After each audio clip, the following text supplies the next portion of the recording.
Isu fitnah kembali menyeret nama Mulan Jameela hingga memicu reaksi keras dari Ahmad Dhani. Kali ini, beredar narasi yang menuding Mulan merendahkan profesi guru, sebuah isu yang langsung menyulut emosi sang suami. Ahmad Dhani disebut tidak tinggal diam dan siap mengambil langkah tegas, bahkan menantang publik untuk membuktikan kebenaran tudingan tersebut. Sikap protektif ini muncul karena Mulan dinilai sudah terlalu sering menjadi sasaran hoaks dan tudingan kali ini dianggap melewati batas karena menyangkut profesi yang dihormati. Di sisi lain, Mulan memilih merespon dengan pendekatan lebih tenang.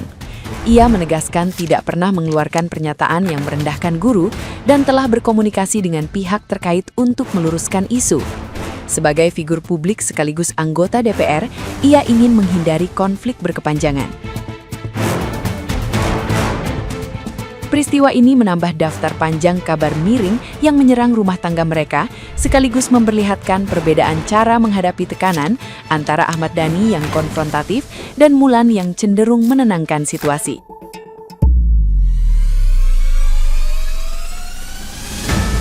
Nah, gimana nih menurut netizen yang terhormat? Silahkan berkomentar ya.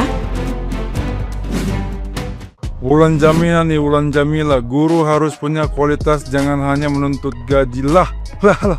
Kualitas kau apa? Sejauh yang gue tahu, selama kau duduk di situ, kau pun tak ada kualitas apapun yang layak dibanggakan, Mulan Jameela. Kagak ada. Sejauh kau duduk di situ, tidak ada kualitas apapun. Kau digaji ratusan juta per bulan, bahkan sampai miliaran. Nol kualitas kau, tengok, nol. Gak usahlah kau bilang-bilang guru honorer lah, apalah segala macam. Kau aja di situ digaji gede gajinya, kualitas nol.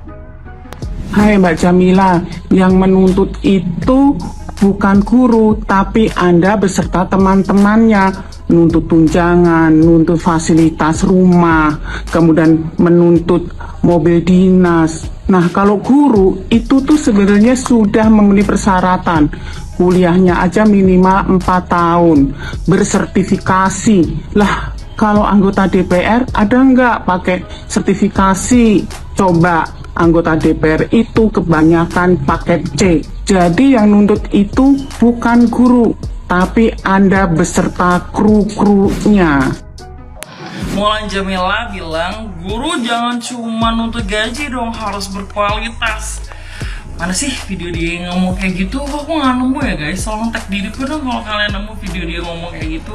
Sebenarnya ya, yang dia ucapkan tuh yang nggak ada yang salah ya. Bener juga, guru harus berkualitas.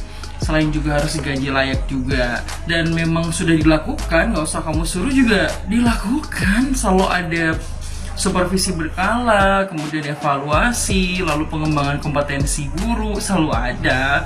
Nggak usah disuruh juga mbak. Cuman, karena yang ngomong ini Mulan gitu, jadinya kayak fales aja. Dia tuh nyanyi nggak pernah fales, tapi begitu ngomong kenapa agak fales ya mbak? Kalau dibalik gimana? DPR jangan cuma minta gaji gede dong, jangan berkualitas juga. Lagi rame statement Mbak Ulan soal guru. Guru harus berkualitas bro katanya. Jangan minta naik gaji aja. Sebenarnya jadi guru sama jadi penyanyi mirip-mirip dikit. Kalau nggak berkualitas jadi penyanyi nggak bisa jadi penyanyi. Betul nggak Mbak Ulan? Tapi jarang guru yang jadi pelakor atau ngerebut suami orang. Kalau penyanyi ada Mbak Ulan. Siapa orangnya? Lupa saya. Jadi tidak berkualitas seseorang guru, jarang ada yang ngerebut suami orang. Tapi kalau penyanyi banyak Mbak Ulan. Bener dah. Saya lagi mikir nih siapa ya penyanyinya. Lupa saya Mbak Ulan, nanti saya terusin lagi dah ya. Buat Mulan Jameela, kamu harus minta maaf sama guru-guru se-Indonesia karena apa? Itu bukan bidang kamu. Kamu adanya di Komisi 6 yang ngebidangi UMKM dan ekonomi kreatif. Guru dibidangin oleh Komisi 10 aja nggak komen, kenapa kamu komen? Oh ya, aku paham, kamu aja nggak tahu bidang apa kamu itu mungkin kamu paket E, jadi kamu nggak begitu paham bidang apa yang harus kamu urusin. Kamu harus benar-benar minta maaf sama guru-guru se-Indonesia, karena guru itu mulia, apalagi guru-guru di pelosok sana. Tahu nggak begitu mulianya mereka dengan gaji yang tidak seberapa, yang tidak layak, tapi dia masih tetap berbakti untuk meningkatkan mutu kualitas anak didiknya supaya menjadi orang-orang pintar. Kamu udah buat apa sama Indonesia ini? Kamu udah buat apa buat negara ini sehingga kamu bisa melukai hati para guru-guru se-Indonesia? Tolong kamu minta maaf, klarifikasi, bilang kamu minta maaf sama guru-guru se-Indonesia. Mulan Jamila, DPR, guru itu harus punya kualitas, jangan hanya sukanya menuntut gaji doang. Ini kita buat perbandingan ya guys ya. Kita lihat gaji guru di Indonesia. Kita ambil dari golongan paling rendah. Gaji pokok mereka itu berkisaran dari 1,6 sampai 6,3 juta per bulan, dan itu tergantung golongannya ya. Sedangkan di Singapura, guru itu digaji $3.650 atau 46 juta per bulan. Sedangkan negara miskin ASEAN, Kamboja, gaji gurunya itu $800 sampai $2.500 atau dirupiahkan 13 juta sampai 41 juta per bulan. Ini udah negara miskin di ASEAN loh. Jadi bisa kita simpulkan bahwa gaji guru di ASEAN ini paling rendah itu di Indonesia. Apapun ceritanya paling rendah di Indonesia. Belum lagi itu dihitung yang honorer yang gajinya per bulan hanya 500.000. Padahal mereka udah capek-capek ngajar loh. Jadi kalau Mulan Jamila protes begitu, harusnya ngaca. Lihat kualitas Anda sebagai DPR itu apa. Lihat dulu diri Anda sendiri, kualitas Anda bagus nggak gitu loh. Baru ngatain guru. Anda itu bisa jadi DPR gara-gara guru juga. Nama Mulan Jamila kembali menjadi sorotan publik setelah viralnya sebuah narasi di media sosial yang menyebutkan ia menyinggung kualitas guru. Narasi yang beredar mengatakan bahwa Mulan mengatakan guru harus punya kualitas, jangan hanya menuntut gaji. Pernyataan ini langsung memicu reaksi keras dari masyarakat, terutama kalangan guru dan tenaga pendidik, karena dianggap merendahkan profesi guru yang selama ini memperjuangkan kesejahteraan.